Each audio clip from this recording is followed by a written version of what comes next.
नमस्कार, मायलेकी मराठी रेसिपी मध्ये सर्वांचं मनपूर्वक स्वागत आहे। करायला सोपा, पौष्टिक आणि चवीलाही तितकाच छान लागणारा रवा उपमा। चला तर सुरुवात करूया। कढईमध्ये 2 चमचे तेल टाकूया। 2 चमचे शेंगदाणे, 4 ते 5 काजू टाकायचे। 1 मिनिटभर छान शेंगदाणे आणि काजू तळून घ्यायचे।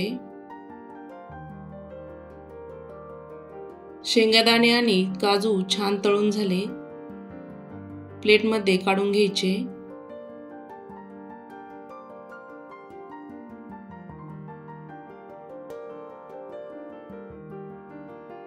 त्याच तेलामध्ये अर्धा चमचा मोहरी टाकायची, अर्धा चमचा जिरे टाकायचं, 1 चमचा उडदाची डाळ टाकायची। सर्व छान परतून घ्यायचं। 2 ते 3 मिरच्या बारीक चिरलेल्या टाकून घ्यायच्या, थोडंसं परतून घ्यायचं। बारीक चिरलेला 1 कांदा टाकून घ्यायचा, कांदा लाल होईपर्यंत छान परतून घ्यायचा।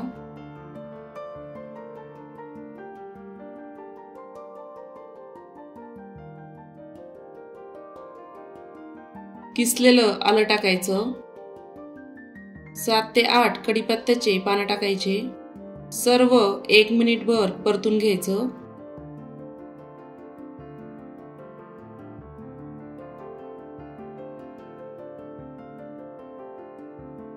छोटी वाटी वाटाणे टाकून घ्यायचे, ते पण छान परतून घ्यायचे। बारीक चिरलेला 1 टोमॅटो टाकायचा, थोडंसं असं मिक्स करून घ्यायचं।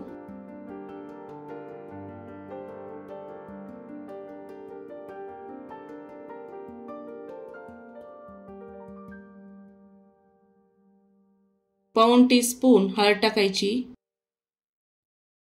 हळद टाकल्यानंतर सर्व छान परतून घ्यायचं।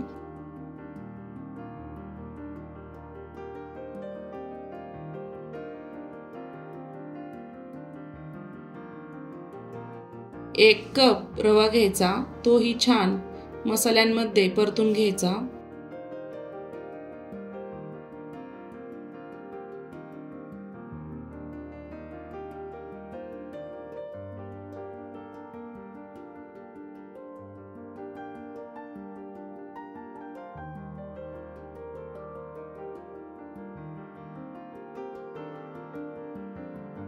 चवीनुसार मीठ टाकायचे, सर्व मिक्स करून घ्यायचं।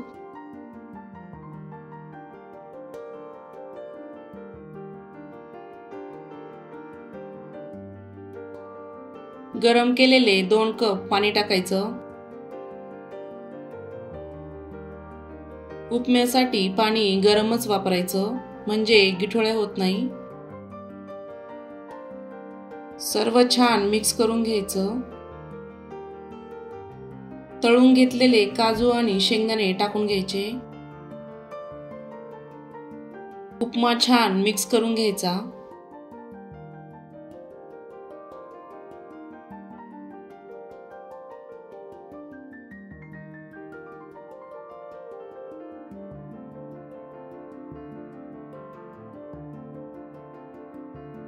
उपम्याचा खूप छान वास येत आहे, तुम्ही बघू शकता किती सुंदर दिसतोय। सर्व मिक्स करून झालं। 2-3 मिनिटांसाठी झाकण ठेवून घ्यायचं। झाकण काढून 1 चमचा साजूक तूप टाकायचं। साजूक तुपाने उपम्याला छान चव येते।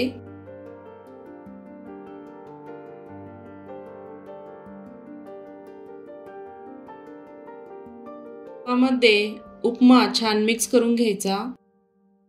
असा मस्त तयार झाला सुटसुटीत उपमा।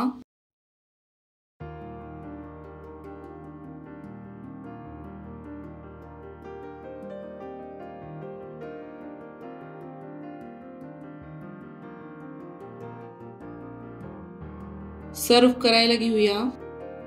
अशा वेगळ्या पद्धतीने अवश्य तयार करा। तुम्हाला माझ्या रेसिपी आवडत असेल तर नक्की सबस्क्राइब करा।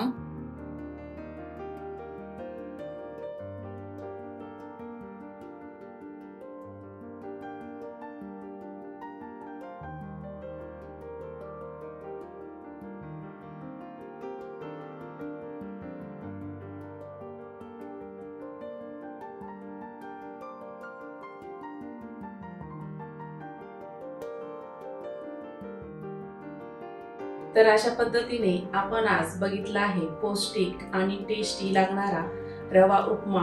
अशाच नवीन नवीन रेसिपी बघण्यासाठी चॅनलला अवश्य सबस्क्राइब करा।